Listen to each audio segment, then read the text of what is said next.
Waitress refused service to dirty biker. Then she realized he was the owner. 23-year-old waitress Ashley Martinez refused service to mud-covered biker at Riverside Grill, demanded he leave before scaring real customers. Not recognizing Jake Riverside, owner of 15-restaurant chain, conducting quarterly undercover inspection. Sometimes waitresses judge dirt they don't understand. Sometimes muddy boots walk through doors they own. Day 1, Monday, 11:45 a.m., Riverside Grill, flagship location in downtown Portland, modern American cuisine, lunch rush building, staff preparing for busiest service of week. Ashley Martinez, hired 3 days ago, polished silverware nervously. First Monday solo shift. First chance to prove herself worthy of 22-hour-plus tips. Best waitress job she'd ever landed.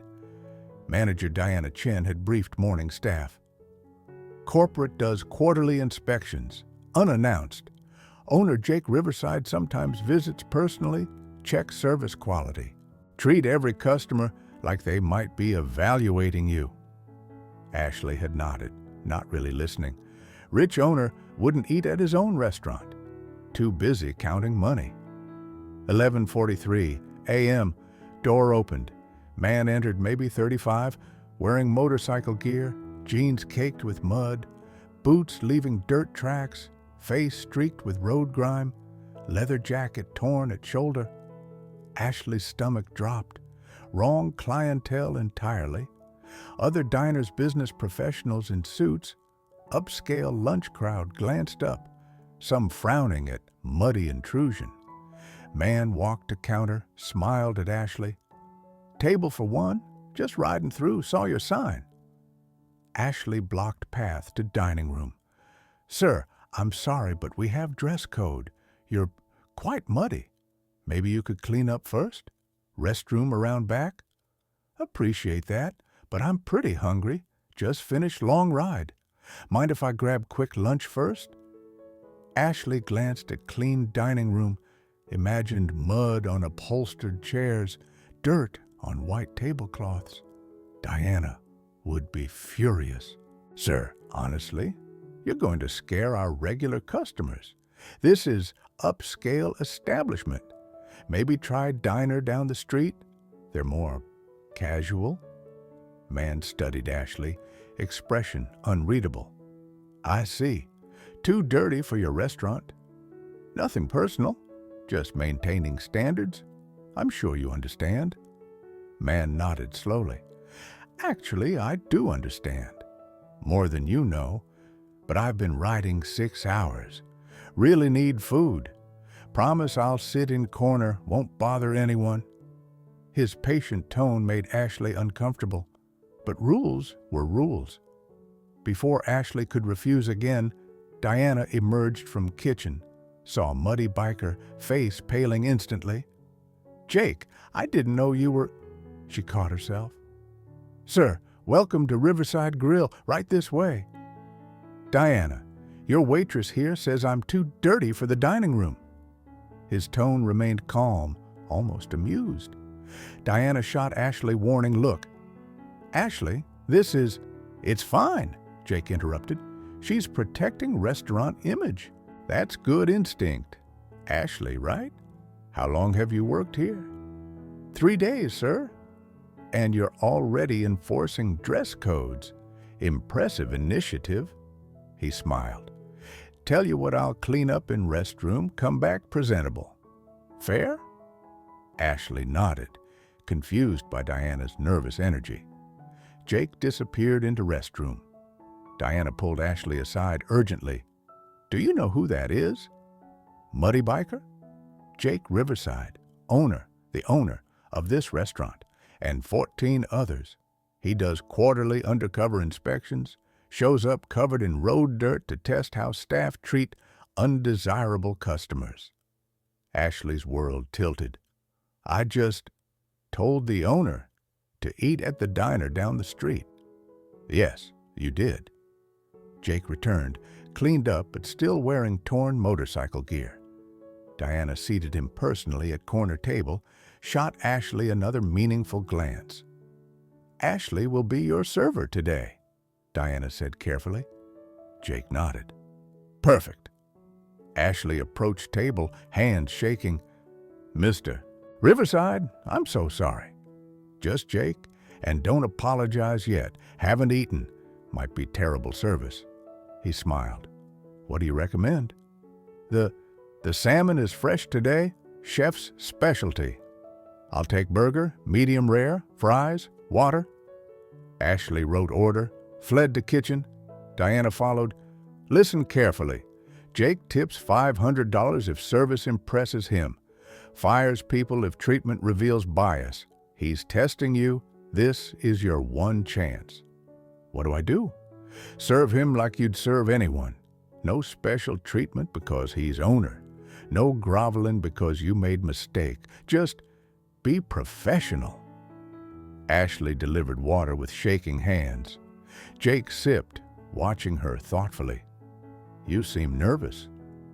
"I told the owner to eat at a diner." "You did? Why?" "Because you were muddy.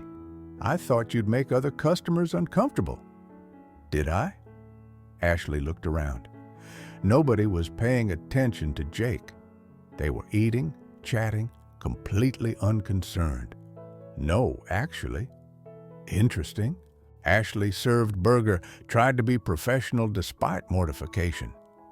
Jake ate slowly, observing dining room, taking notes on phone, photographing layout, clearly evaluating everything. After 15 minutes, he called Ashley over. "Can I ask you something?" "Of course." "When you saw me walk in muddy, torn jacket, dirty boots, what did you think?" Ashley hesitated. "That you couldn't afford to eat here, that you'd ruin the atmosphere, that you were wrong type of customer." "Based on what?" "Your appearance." "Right. Now, what do you think?" Ashley looked at Jake, polite, quiet, eating normally, bothering nobody. "That I judged too quickly." "You did, but you're not alone. This is why I do these inspections, to see how staff treat people who don't look like ideal customers." He finished meal, set down napkin. "I'd like to speak with you and Diana. Conference room. Now." Ashley's stomach sank. This was termination conversation. Ashley followed Jake and Diana to back office, mind racing through unemployment logistics, rent due in 12 days, student loans and forbearance, couldn't afford to lose 22-hour job after 3 days. Diana's expression was unreadable. Jake closed door, gestured for them to sit. "Ashley, you failed my test. You judged customer by appearance, refused service based on clothing, suggested I eat elsewhere because muddy boots didn't match upscale image." Ashley's eyes filled with tears. "I understand. I'll clean out my locker." "I'm not firing you," Jake said. "Not yet. But I am giving you choice. Leave now with 2 weeks severance, or stay and complete 1-week intensive training on unconscious bias, customer service philosophy, and why appearance-based judgments destroy everything I've built. Training unpaid. Your decision." Ashley stared. "Unpaid training? I can't afford." "I know. I pulled your application. Single mother, 2 kids, working 2 jobs, barely making rent. Week of unpaid training might cost you apartment." Jake leaned forward. "But if you complete it, you'll understand hospitality at level most servers never reach. You'll be qualified for management track, 65K salary, benefits, stable schedule. I'm offering career, not just punishment. But you have to choose easy exit now or difficult growth with real future." Ashley thought of her kids, 7-year-old Emma, 5-year-old Carlos, both needing stability she'd never provided. Management track meant security, but week without pay meant, "I'll stay," she decided. "I'll do the training." Diana spoke for first time. "Jake, can I suggest something? I'll cover Ashley's shifts this week. Pay her hourly rate from my salary. She completes training, I get valuable manager in training, win-win. Jake studied Diana. That's $880 from your paycheck. I know. Why? Because 3 years ago, I made similar mistake. Refused service to woman in wheelchair, said we weren't accessible.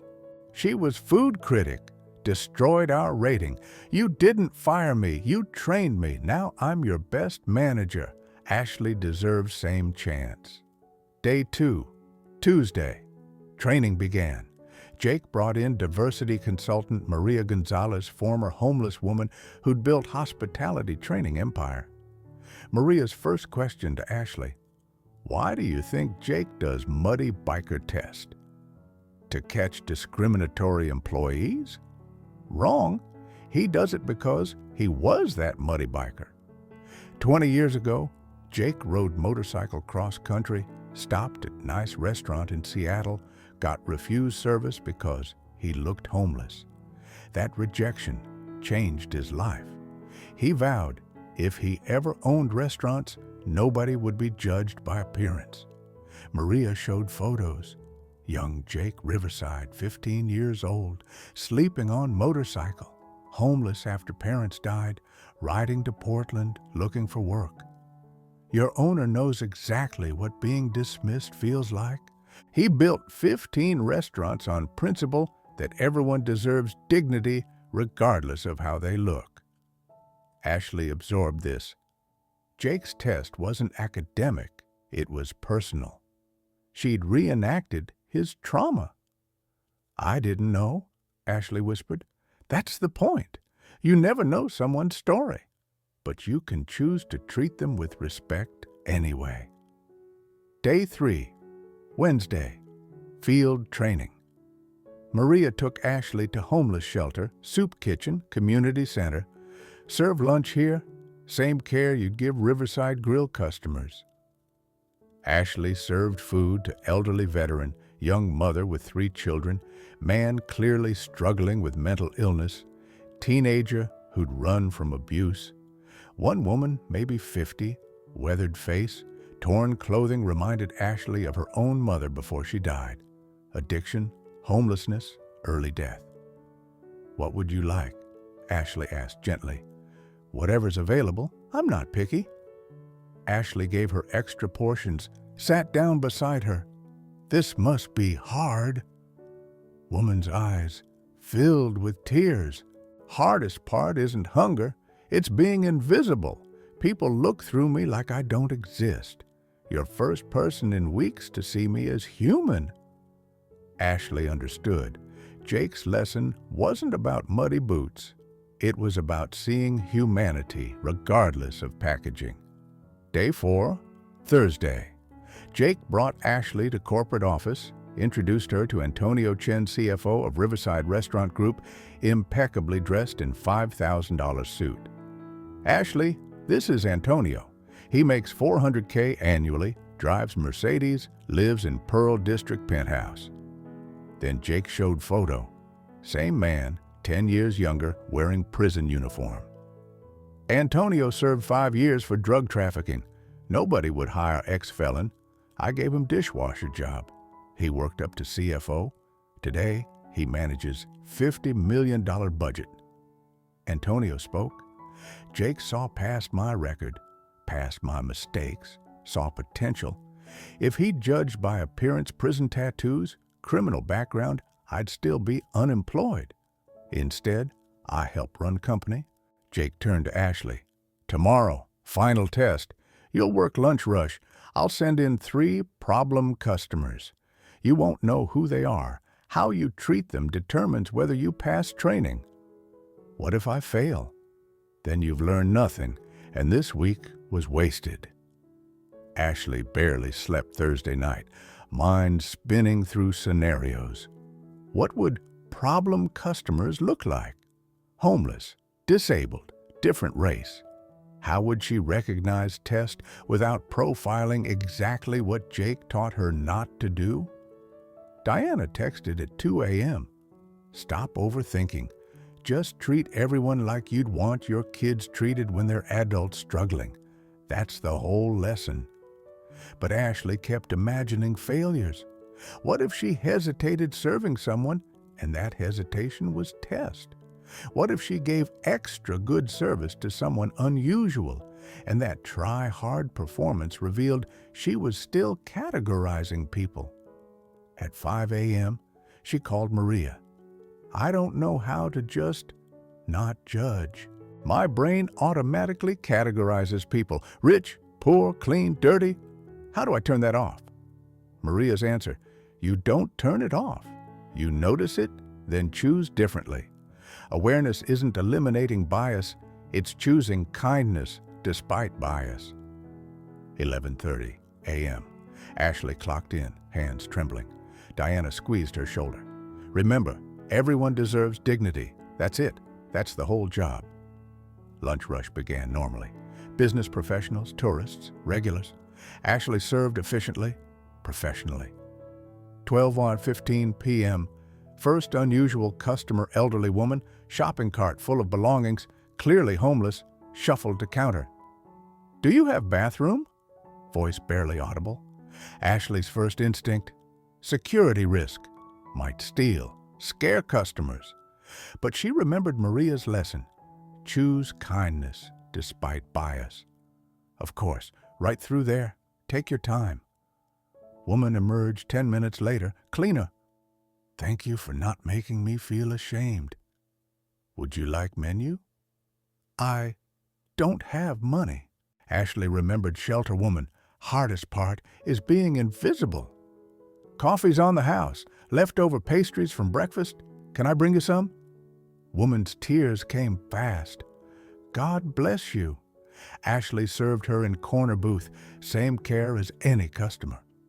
12:45 p.m. Second unusual customer, man with Down syndrome, maybe 30, accompanied by caregiver. Table for two? Ashley asked. Yes, please, man said enthusiastically. I love restaurants.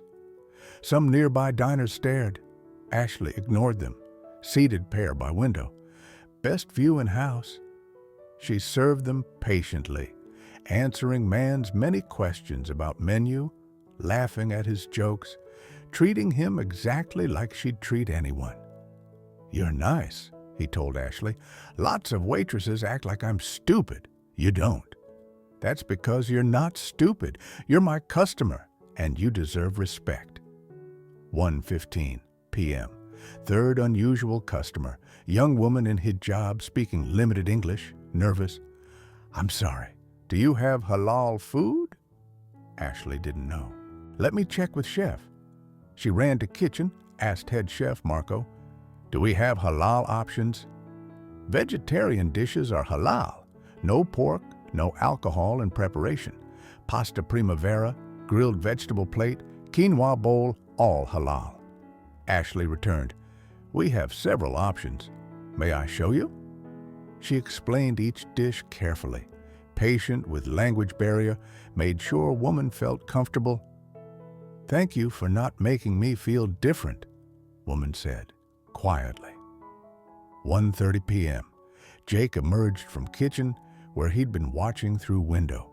He approached each of three unusual customers personally. Homeless woman.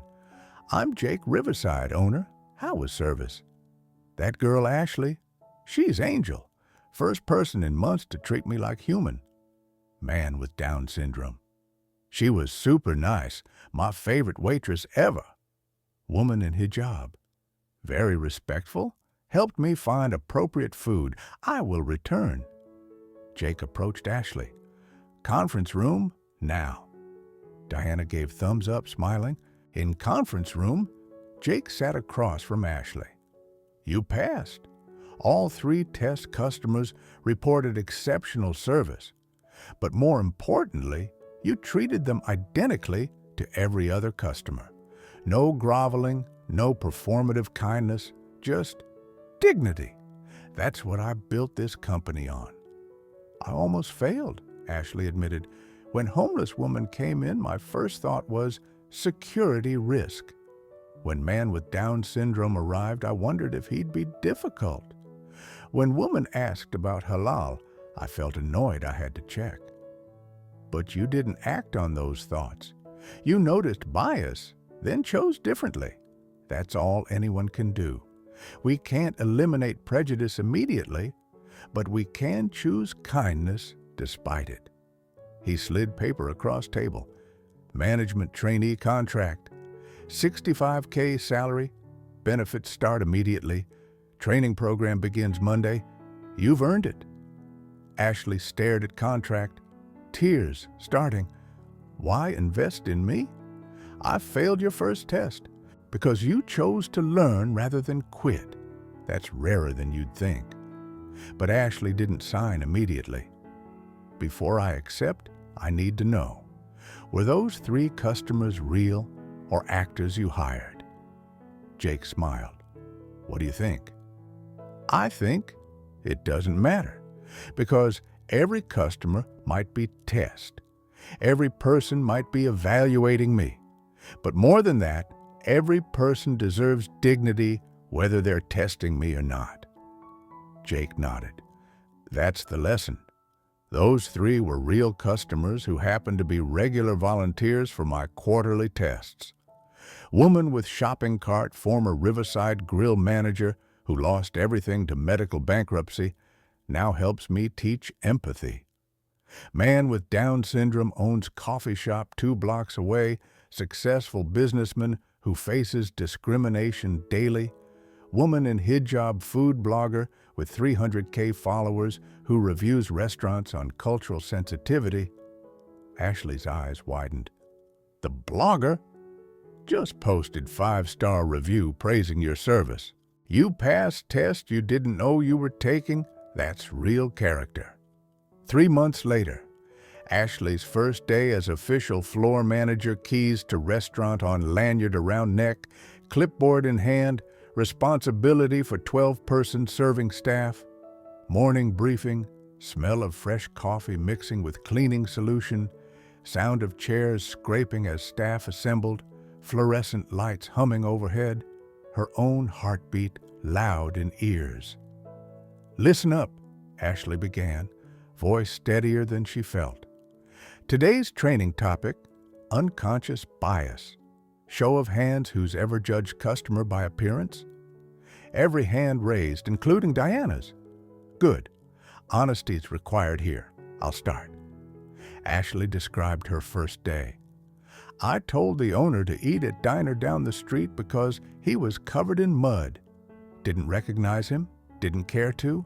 Saw a dirty biker, assumed he didn't belong.